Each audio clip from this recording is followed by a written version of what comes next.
Bonjour ou bonsoir, tout dépend à quelle heure vous écoutez ce podcast de l'Odigimédia. Notre chroniqueur invité, Aziz Boussetta, partage son avis et ses réflexions dans un article qu'il a intitulé « Visa Schengen, une arme face à laquelle le Maroc demeure désarmé ». Alors écoutons-le dans ce podcast. L'auteur commence son article ainsi. La dernière décision du gouvernement fédéral du Canada sur les visas pour les Marocains est passée inaperçue, et pourtant elle revêt une importance tant pratique que symbolique. Il semblerait que pour cette question de visa, le pays d'Amérique du Nord réfléchit plus, et mieux, que les États Schengen. Pour ces derniers, non seulement la procédure particulièrement lourde est immuable, sauf dans le sens de la complication, mais le visa est aussi une arme de rétorsion, de sanction, de punition des États indociles. Et cela ne changera pas tant que des pays, comme le Maroc, ne s'impliquent pas dans la défense de leurs citoyens. En effet, face à la passivité des États qui, comme le Maroc, ne prennent ni n'entreprennent aucune mesure de réciprocité ou au moins d'atténuation des conditions de délivrance d'un visa, les États comme ceux du cartel de Schengen persisteront à serrer et desserrer l'étau comme ils l'entendent. Et cela n'est pas fait pour ménager la dignité des populations demandeuses de visa, pour bénéficier de leur droit à la mobilité, que leur autorisent les textes juridiques internationaux. L'auteur poursuit son article ainsi. Autrefois, on entrait en Europe comme on le voulait, et on en revenait. Puis ce fut le commencement des tracasseries, et le visa. Au départ, les demandeurs avaient accès aux différents consulats, avant que les États européens ne décident d'en interdire l'accès aux citoyens demandeurs, priés, ou plutôt sommés, de s'adresser à une entreprise privée, qui récolte toutes sortes d'informations personnelles. Mais tout cela, on le sait, on le regrette, on le subit, et personne n'a le choix. Vraiment? Ce n'est pas si sûr car un État, qui a la volonté de faire respecter ses citoyens, a plusieurs moyens d'agir. Et le Maroc dispose de ces possibilités. L'auteur précise ainsi. 1. D'abord la réciprocité. On entend déjà les très vives protestations des opérateurs touristiques qui objecteront, protesteront, contesteront, une mesure qui, pourtant, s'impose. Les deux principales nationalités de touristes restent la France et l'Espagne, mais dans les contingents comptabilisés figurent les binationaux. Si l'on retranche les visites familiales et les voyages d'affaires ou universitaires des Français et Espagnols vers le Maroc, pour lesquels des aménagements peuvent être pensés, le reste des touristes en provenance de ces deux pays devraient être soumis à des mesures de visa à l'aéroport, avec paiement d'une taxe et fourniture de renseignements sur la durée du séjour. Avec toutes ces conditions, le Royaume n'y perdrait pas beaucoup, du moins pas autant que cette mesure de réciprocité douce lui apporterait en termes de souveraineté pour l'État et de dignité pour ses citoyens. Bien sûr, les opérateurs et autres professionnels du tourisme refuseront telle politique, mais il est toujours difficile et malaisé de quitter ces zones de confort et d'aller vers d'autres marchés, en commençant par le marché domestique, ignoré voire snobé par nos hôteliers, au vu des tarifs appliqués.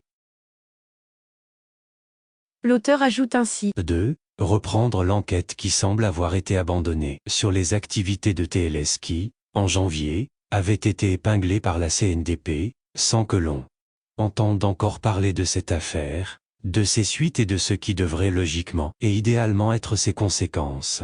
Et pourtant, tant de nos concitoyens ont été espionnés, filmés à leur insu et leurs images envoyées à deux institutions gouvernementales à l'étranger, à des fréquences d'une fois toutes les 5 minutes. C'est grave, et c'est encore plus grave que l'affaire en soit restée là car le gouvernement marocain sait aujourd'hui, preuve et aveu à l'appui, que TLS espionne ses ressortissants. Où en est cette enquête? Quelles sanctions ou mesures le gouvernement prendra-t-il contre TLS, s'il en prend? Quid des informations personnelles que TLS recueille au nom des consulats qui la mandatent? Pourquoi, pour certains pays, TLS conserve-t-elle les passeports des demandeurs plusieurs semaines durant? Plus grave que les frais perçus pour des demandes de visa qui seront finalement rejetées, quelle utilisation est faite des informations personnelles? Sont-elles détruites ou, comme on s'en doute, précieusement conservées pour usage futur? Un Marocain, livré à TLS, doit attendre et s'armer de patience pour trouver un rendez-vous, aller le jour dit et attendre dans la rue, sous le soleil ou la rare pluie, avant d'être admis à entrer. Et, une fois dans les locaux de la société, il n'a pas le droit d'utiliser son téléphone, remet les documents résumant sa vie à des agents privés, et attend qu'on veuille bien le contacter pour le fixer sur le sort réservé à sa demande. Comment peut-on encore accepter cela ? Pourquoi notre gouvernement tolère-t-il encore ce type de comportement d'un autre âge ? L'auteur mentionne ainsi 3. Refuser TLS et proposer de remplacer la société par un organisme d'État. Nous le disons et nous le redisons, pourquoi le gouvernement marocain ne propose-t-il pas de se charger lui-même de la réception des dossiers des demandeurs, dans des conditions qui respecteraient un peu plus la dignité de ces derniers ? Aujourd'hui, tout Marocain désireux de se rendre en Europe Schengen est livré au bon vouloir de TLS et de consulats qui ne prennent pas la moindre mesure en sa faveur. Il n'est plus demandeur mais quémandeur, il sollicite un visa qu'on lui octroie, ou non, selon des conditions qui demeurent opaques et arbitraires, non susceptibles de recours.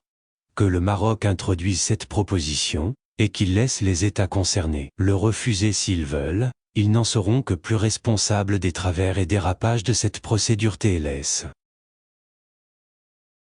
L'auteur conclut son article ainsi. Un citoyen du Royaume du Maroc vaut mieux que tout cela, du moins a-t-on la faiblesse, ou l'ingénuité, de le penser, le gouvernement en général, le ministère des Affaires étrangères en particulier, devrait y penser, aussi, surtout quand on sait que le visa est, plus qu'une entrave à la mobilité des citoyens, un moyen de rétorsion contre l'État marocain.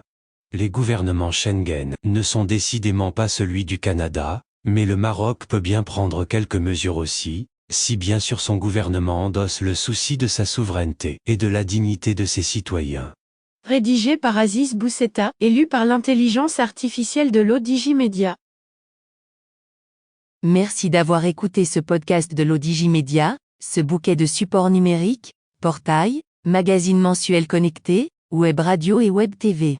N'oubliez pas de télécharger notre application l'Odigi Mobile sur Play Store et de vous abonner à notre chaîne YouTube l'Odigi TV. Vous pouvez, aussi, nous suivre sur nos réseaux sociaux, Instagram, Facebook, TikTok, LinkedIn et Twitter.